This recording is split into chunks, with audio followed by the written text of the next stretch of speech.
Yo, global news on RSC Radio Senegal International. From here and abroad, we bring you the main news, verified informations, and inspiring guests every other Wednesday at 4 p.m. Stay tuned or connected. Stay informed. Stay global. Good afternoon and welcome to RSC Global News, your informative and educational magazine entirely devoted to news and learning in English. In this issue, we will open with an overview of national and international news, analyzing the week's highlights. Next, we will head to West Africa with our country presentation section. We will set sail for the Gambia. Next up is an English lesson on the simple present tense with Mrs. Jimby Mboch, an English teacher at John Federal Kennedy High School. The student of John Federal Kennedy High School will take the floor to present their report on social media, a fine example of learning by doing.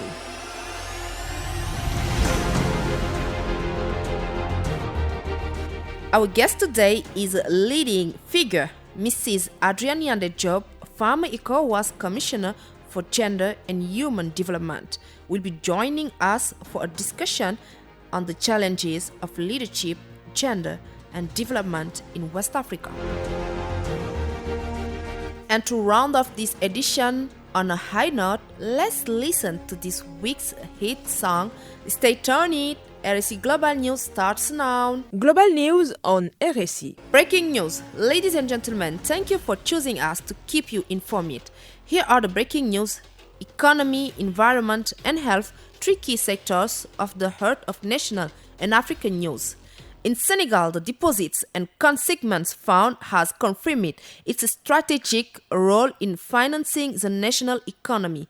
Between 2024 and 2025, deposits rose from 108 billion CFA to 145 billion CFA, an increase of 34%, reflecting increased confidence among depositors. Withdrawals also increased, exceeding 90 billion CFA. The Deposits and Consignment Fund has also participated in several bond issues, notably to support the government, the agriculture, bank, and the agro-industrial sector. This momentum demonstrates that the institution remains a key player in the development and implementation of the country's strategic projects. Global News on RSC. After this economic point, we head north of Saint Louis, where a 300 million CFA greening project has just been launched to transform the city into a green and climate-resilient city.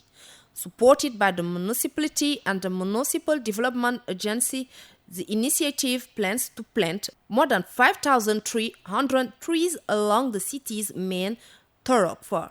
The 32-month project is supported by the German city of Rastatt and aims to improve the living environment, enhance biodiversity, and fight pollution and rising temperatures. This is a major push to make Saint Louis a model of sustainable urban development in West Africa. Global News on RSC. After this environment effort, let's return to an emergency that affects all of Africa.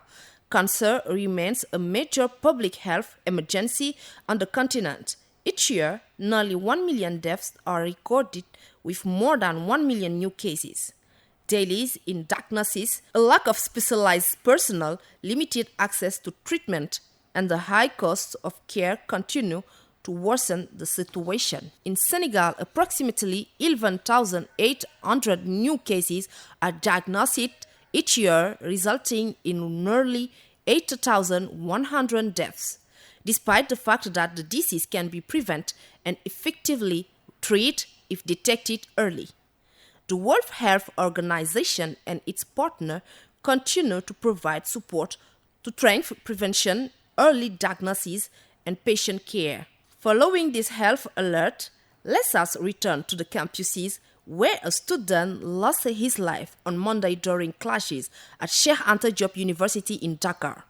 Let us hear from Sheikh Hassan Afal, on this matter. A tragedy at the Sheikh Anta Diop University of Dakar. A student died on Monday after violent clashes between students and security force on the university campus. The victim was Abdoulaye Ba, a second-year student in dental surgery. The news confirmed by Serigne Saliou Fall, head of the Social Commission at the Faculty of Medicine, Pharmacy and Odontology. The incident happened in the context of high tension since last week. Violent confrontation have opposed student and security forces inside the university, but also on Sheikh Anta Diop Avenue and the West Corniche, causing serious traffic disruption. The process are mainly about scholarship and the closure of university restaurant. Students are demanding the payment of what they call scholarship arrears for Master 1 students. The scholarship authorities say that financial aid must follow the official academic calendar from October to September and that late registration are not eligible. In a statement, the Student Union of UCAID strongly condemned the closure of the university restaurant, calling the decision unacceptable during exam time. As a result, administrative activities at the Dakar University Social Service were suspended. Following the escalation of violences and the student death, the Center of University Social Service of Dakar announced the exceptional closure of the social campus starting this Tuesday until further notice. The government announced during a press conference that investigations have been opened to clarify facts and establish responsibilities without sacrificing anyone's right. Meanwhile, the protest movement is spreading. Student strikes are also reported in other public universities, including Saint-Louis, Ziguinchor, and Thiès. At UK, the situation remains tense, and once again, the death of a student raised serious questions about how student protests are managed and how university campuses are secured. Dakar is also hosting a sub-regional workshop on cattle theft, a scourge that costs an estimated $476 million each year and threatens the economy and security of border countries. Let's hear from Elise Emmanuel Senghor. Cattle theft or cattle rustling is a persistent phenomenon with devastating consequences. The Food and Agriculture Organization of the United Nations, the Sahelian states, and livestock farmers associations are strengthening their collaboration to put an end to this long-standing scourge. FAO Regional Coordinator Bincha Stéphane Chikaya. Aucune solution strictement nationale. No strictly national solution can stem this tide on its own. That is why the FAO fully supports the implementation of concerted approaches involving public administration, security and defense forces, and technical and financial partners. Et les partenaires techniques et financiers. Senegalese Minister of Livestock, Mabouba Diagne, explains the impact of cattle theft. Le vol de bétail n'est pas seulement une atteinte au bien des éleveurs. Livestock theft is not only an attack on the property of livestock farmers. It poses a serious threat to economic stability, food security, social peace, and pastoral mobility throughout our region. Espace régional. Mali, like Senegal, has criminalized livestock theft, according to its Minister of Livestock, Youbaba. Le Mali est un pays d'élevage. Mali is a livestock farming country. Its contribution to the national gross domestic product is around 19%. Thus, the fight against cattle theft is one of the main concerns of my country's highest authorities. Des plus hautes autorités de mon pays. New technologies will play a key role in the search for appropriate solutions to the problems of cattle theft in West Africa. Global news on RSI. And to end an international note, the Jeffrey Epstein case continues to cause a stir around the world, revealing the extent of this network and the involvement of numerous public figures.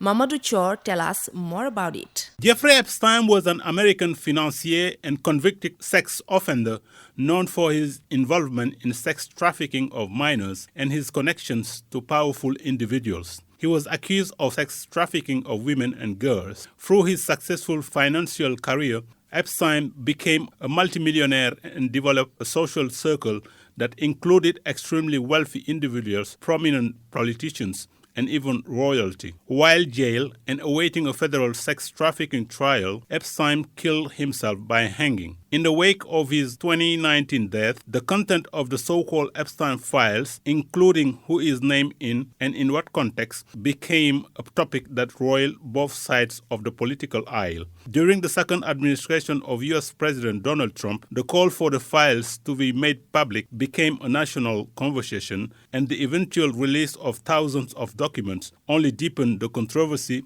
around Epstein's actions and his connection to powerful figures. Among the well-known people who dealt with Jeffrey Epstein, apart from Donald Trump, are the former President Bill Clinton and his Secretary of Treasury Larry Summers, the wealthiest man on earth Elon Musk, Ehud Barak, former Prime Minister of Israel, the British Prince Andrew and his ex-wife Sarah Ferguson, Steve Bannon, advisor during Trump's first presidency. Peter Mandelson stepped down last September as British ambassador to the USA. All have denied having anything to do with his sexual abuse of girls and young women. Yet, some of them maintain friendships with Epstein or developed them anew, even after news stories made him widely known as an alleged abuser of young girls. None have been charged so far with a crime connected to the investigation. In this wrongdoing, Jeffrey Epstein has a partner, Ghislaine Maxwell. She was convicted in December 2021 on 5 federal charges related to sex trafficking of underage girls for the American financier Jeffrey Epstein, and in June 2022, she was sentenced to 20 years in prison. According to prosecutors, Maxwell and her hired assistants enticed hundreds of girls to visit Epstein's home and nearby locations in New York City, Florida, New Mexico, and the U.S. Virgin Islands, as well as Maxwell's own residence in London. There, they were groomed for sex acts with Epstein and other individuals. Thank you, Mr. Cho. We are leaving one English-speaking country for another, this time closer to home, in the country presentation section. Let's discover the Gambia, our neighboring country, nicknamed the Smiling Coast of Africa. The presentation is by Ndai Kumanjai. The Gambia is located in West Africa. It is almost entirely surrounded by Senegal and bordered by the Atlantic Ocean in the west. The country is built around the Gambia River, which plays a vital role in the lives of its people. The capital city is Banjul, while Serekunda is the largest and most populated city. The country has a population of nearly 3 million inhabitants and shares the same time zone as Senegal, Greenwich Mean Time. Formerly a British colony, the Gambia gained its independence in 1965. One of its most important historical sites is Kunta Kinte Island, a UNESCO World Heritage Site which reminds the world of the transatlantic slave trade. Culturally, the Gambia is rich and diverse. Its main ethnic groups include the Mandika, Fula, Wolof, Jola, and Serer. English is the official language alongside several national languages. The Gambia relies mainly on agriculture, fishing, tourism, and trade. Groundnuts remain one of its major agricultural products. Tourism plays an important role thanks to its beautiful beaches, nature reserves, and cultural heritage. Despite facing challenges such as youth unemployment and climate change, the Gambia continues to strengthen its democratic institutions and regional cooperation, especially within ECOWAS. Warm, welcoming, and resilient, the Gambian people are known for their hospitality. This is why their country proudly carries the name the Smiling Coast of Africa.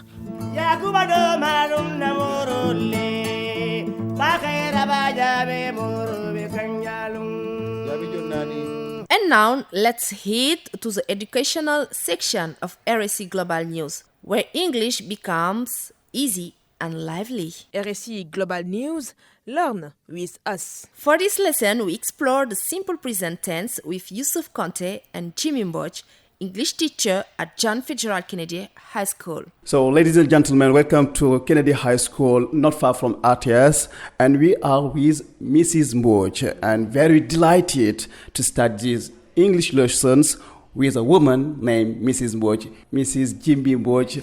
This is a great honor for me to start this lesson with you. Thank you to be with us today. Okay, thank you very much. All the pleasure is mine. Thank you so much. I'm also happy, to answer your questions. Okay, go. And my first question is, what is simple present? Okay, the simple present is a verb tense that shows the time when an action takes place. Okay, it is also used in different situations. For example, we use the present simple to talk about repeated actions. Example, when we say she keeps calling me several times a day, this is a repeated action. Okay, we use also the present simple to talk about routine or habit, something that you have the habit to do every day. For example, you say, I wake up at 6 a.m. every morning.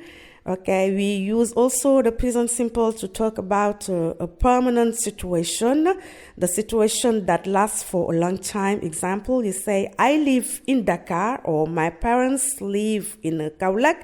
Okay, you use the present simple to talk about general truth, which is commonly called scientific truth, because that never changes. Example of this general truth or scientific truth, you say water boils at 100 degrees, or the sun rises in the east. This is something that is true and that never change. Okay, it is in these situations that you use the present simple. Yeah. If I take the case of habit, for example, I say, I work at RTS. Is it correct? Yes, of course, it's correct, because this is your permanent situation and this is a permanent fact. You work there. This is a permanent fact, yes. What are the forms of the simple present? What are the forms? Okay, as other tenses, you always have the four forms. I mean the affirmative form, okay, the negative form, the interrogative form, and the interrogative form. Okay, for the affirmative form, you always have the subject plus the verb in the base form. When I say base form, I refer to the verb in the infinitive without to, plus the object or complement. And these subjects also can be a pronoun, but they can also be noun. For example, you can say, okay, Fatou lives in Paris, for example.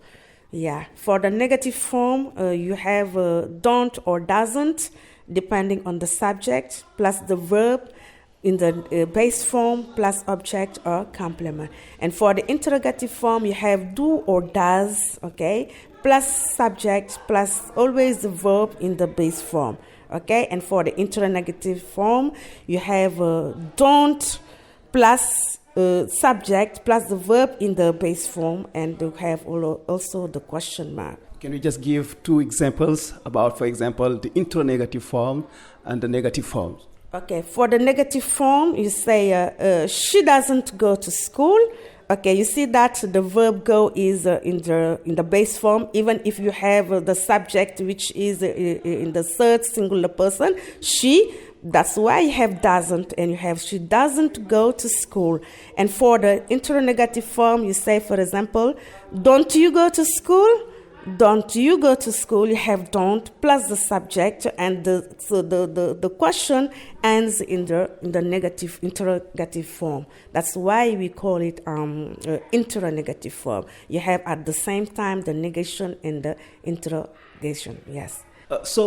Are there some time makers or adverbs that we should use if we are dealing with the simple present? Yes, if you are dealing with a simple present, okay, there are some verbs that are called time makers or time indicators, or some people also call them signal words or time expressions. Why? Because these are words that help you, okay, find the correct tense, okay, and most of them are adverbs of frequency. For example, always, often, sometimes, never, okay, things like this. Okay, these verbs, these are words, okay, help you in finding really the right tense, okay. Do we have some verbs, ending by Y and then have some particularities in the simple present? Yes, these verbs are particular in a sense that there are many verbs that end in Y, but at the third singular person, for some of them we use IES, and for some of them you just add S. Why? You have to make the difference between verbs that end in Y and that are preceded with a consonant, or those who end in Y and that they are preceded with a vowel. For example, you take the verb to fly. The verb to fly, you see, ends in Y, but at the third singular person, you have flies. For example, you say, the bird flies. Why flies? Because it ends in Y, but this Y is preceded by a consonant. You have fly. But for contrary to verbs that end in Y and that are preceded with a vowel, for example, the verb to buy, you can never transform the Y into I. You just have to add S at the third singular person. Other remarks also we have to do are about the verbs that end in double S. For example, the verb to miss. You have the verb to miss. You say, for example, she always misses the train. Okay, you have to add ES instead of S only. You have the verb also that ends with TH or SH or O. For example, do. She does her exercises.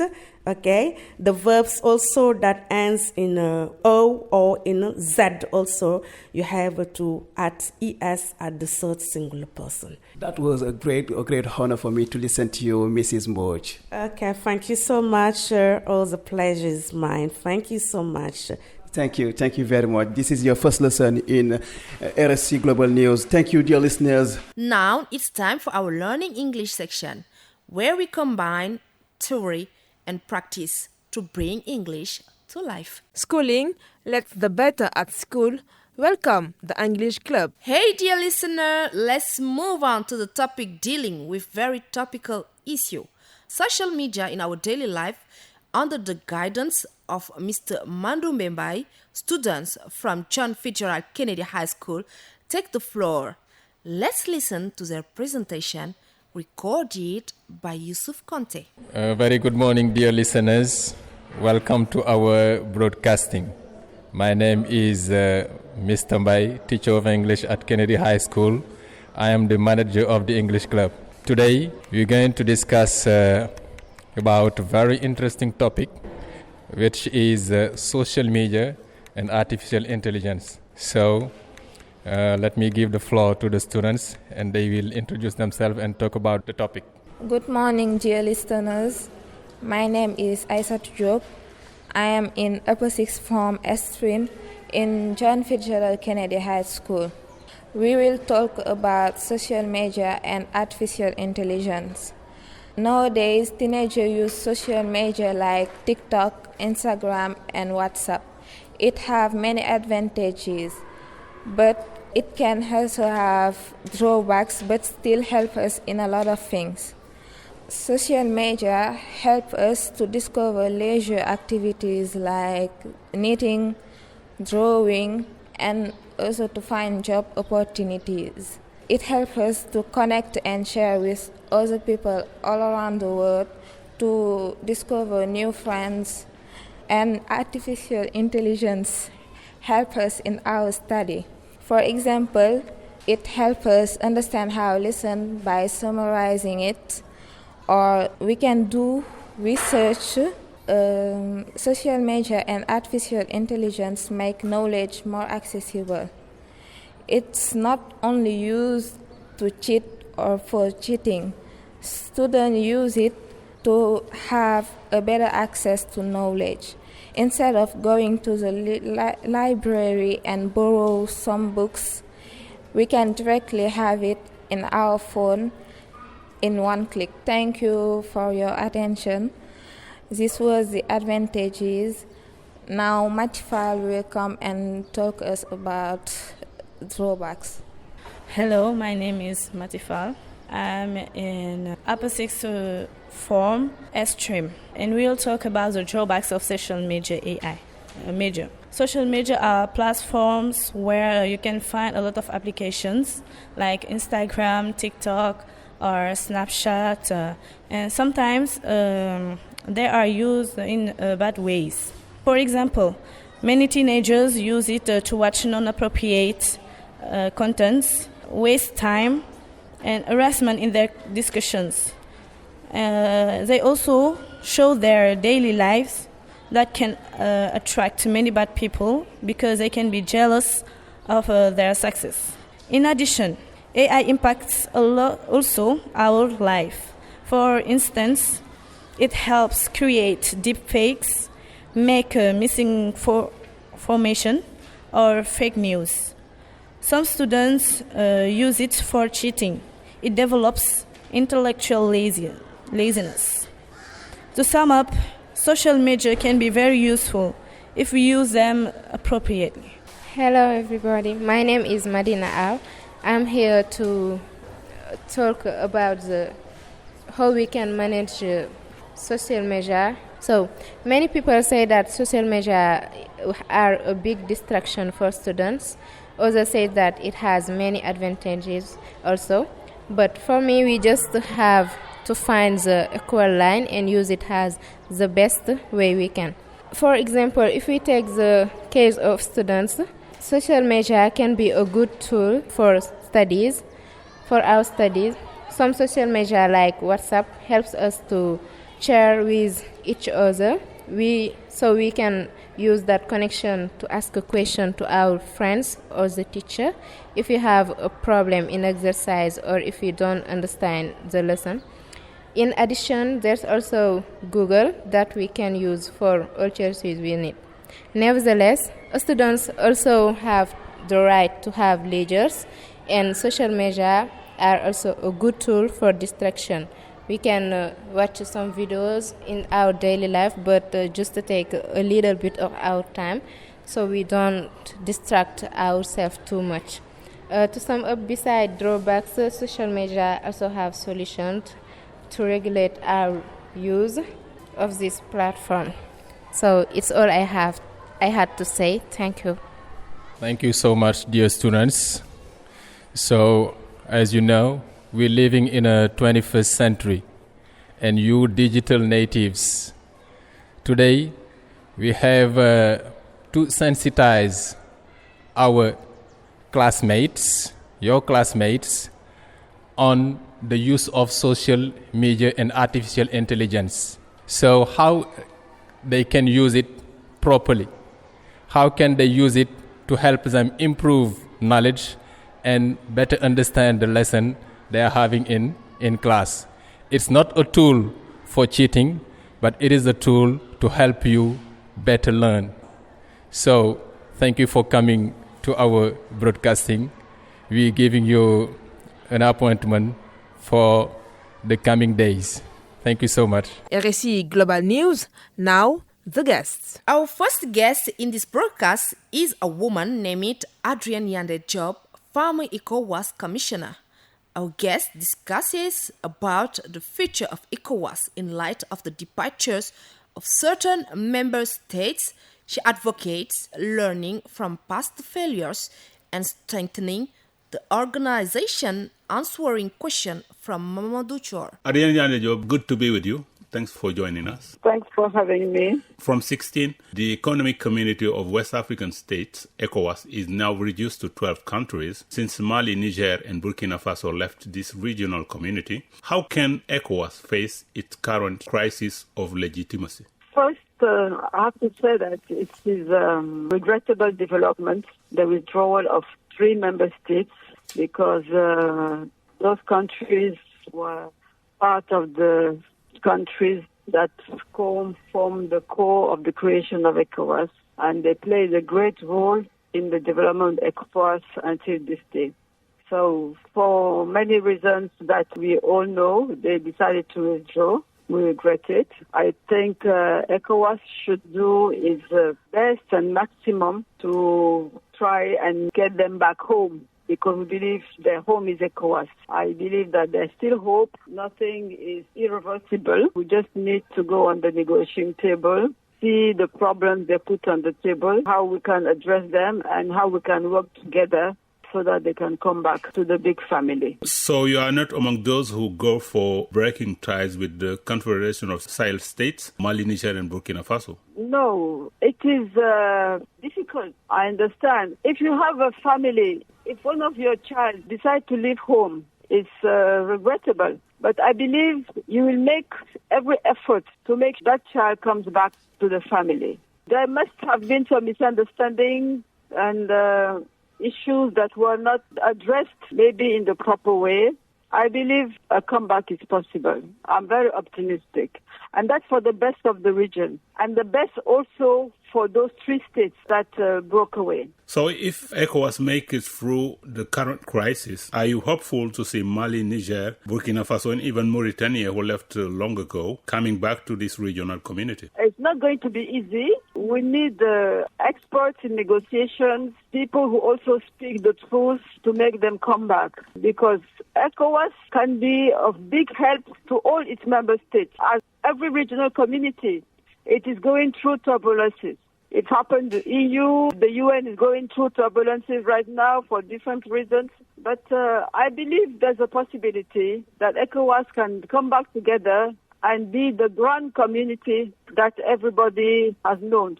Remember, it was so positive that some Maghreb countries have asked to join ECOWAS. Morocco and Tunisia have made effort to join ECOWAS. This shows that it is a vibrant community, ECOWAS, no matter what the criticism are. Exactly, because a great deal has been achieved. Most of it is still maybe not very well known to the population, but we can name them, and unless the free movement of people, the possibility to establish in every member state or the harmonization of policies that have been made in the field of agriculture, industry, trade, higher education, more and more. Of course, there are obstacles, and the integration is not an end. It's a long process, especially when you have people maybe in the beginning that were together. Like if you remember the empire of Songhai, all the West African empires that were together. This was broken away by the colonization and in a deep manner. So it was a great opportunity that we have with ECOWAS to get back together. The initiative of General Gowon and General Ayadema is commendable to bring West Africa together. After how many years of colonization? We had barriers of language, barriers of systems, but we still managed to get together.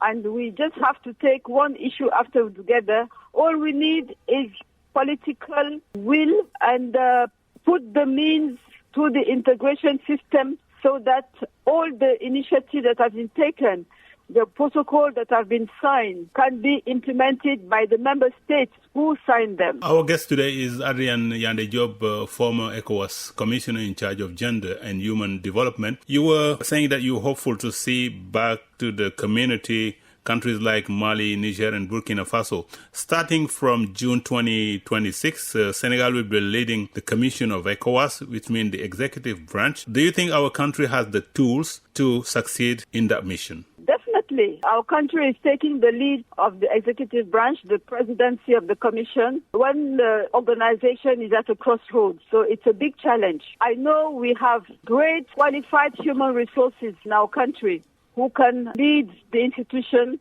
under the leadership of the West African head of states to reach and implement all the decisions that have been taken. And I'm sure at the highest level, our president also is very committed to the West African integration, and he will do everything possible to make our presidency a success, and that for the benefit of the West African population. In Senegal, we have ECOWAS identity cards, as in other countries in the sub-region, but it is very hard to move freely around. Isn't it high time to have an ECOWAS of people instead of ECOWAS of head of states? Generally, the misconception that the ECOWAS is of ECOWAS of head of states. We have been working right from the inception to the ECOWAS of people. That's why the visa has been abolished 2-3 years immediately after the creation, which means in 1978. It is only in West Africa you can move to one country to another without visa. It's not happening in other regions. The African Union has asked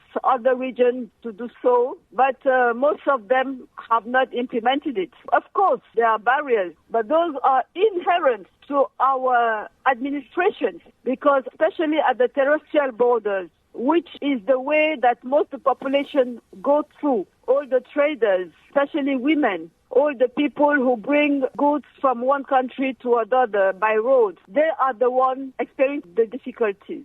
But maybe they experience it because they are not aware of their rights. But those who are aware of the rights are the people at the border, are the immigration officers, and they are the ones not implementing the rules that have been set up by the institution. So the ECOWAS Commission has done its job. Now the member state has to make sure that it is implemented on the ground. I'm not saying it's easy, but we must work together, the Commission and the member states, to make that free movement a full reality. It is a reality when you travel by air. When you travel by roads, it's not easy. That is the responsibility of member states. Another goal which is not a reality up to now is integration. Why 50 years after its creation, states are not giving to ECOWAS part of their sovereignty as said in the constitution? There's a delegation of power that has been given to the Commission, but the implementation remains in the member states.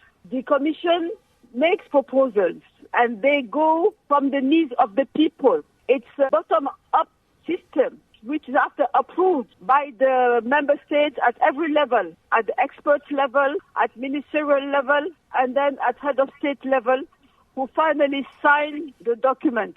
But the implementation doesn't lie on the hand of the Commission. It lies on the hand of the member states. Maybe what the Commission should do is be more proactive in assisting the member states in the implementation of the decisions that they have freely and in full responsibility taken. But as I said earlier, integration is a process.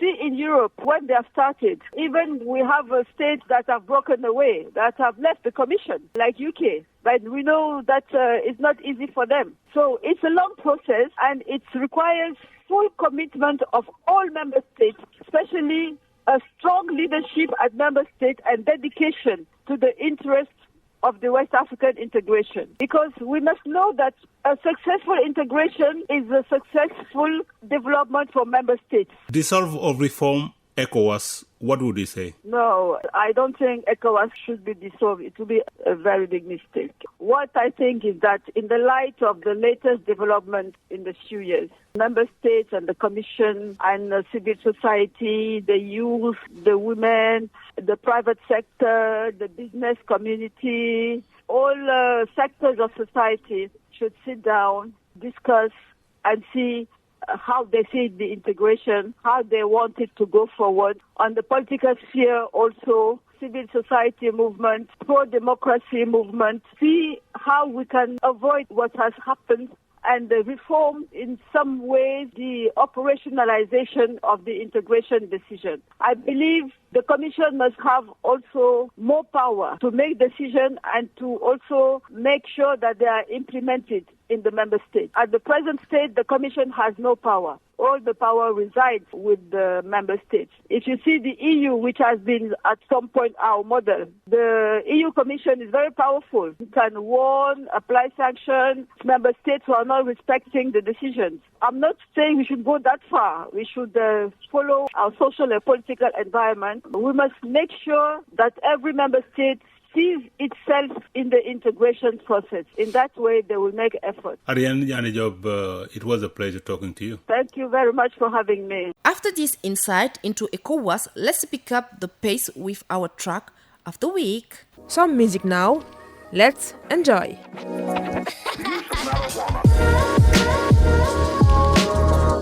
Dear listeners, get ready to be moved. Our track of the week is a timeless classic that spanned generation. Stand By Me, performed by legendary Benny King.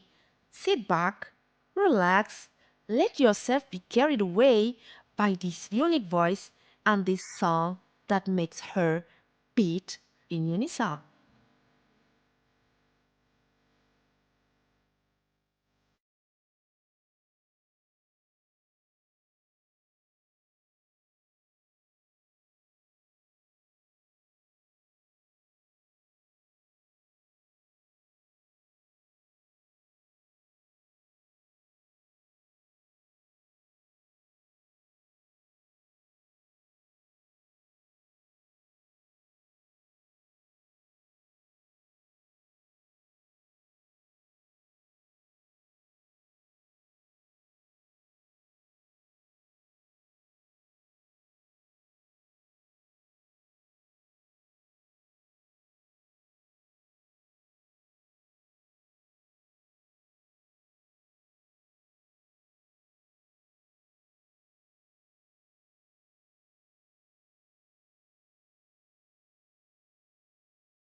And that's it, dear listeners. That's all for this edition of RSC Global News. Thank you for joining us for the news, our English lesson, and our track of the week, Stand By Me, by Benny King. Stay tuned, keep learning, keep rocking, keep getting informed with us. See you in 2 weeks for a new edition. Bye!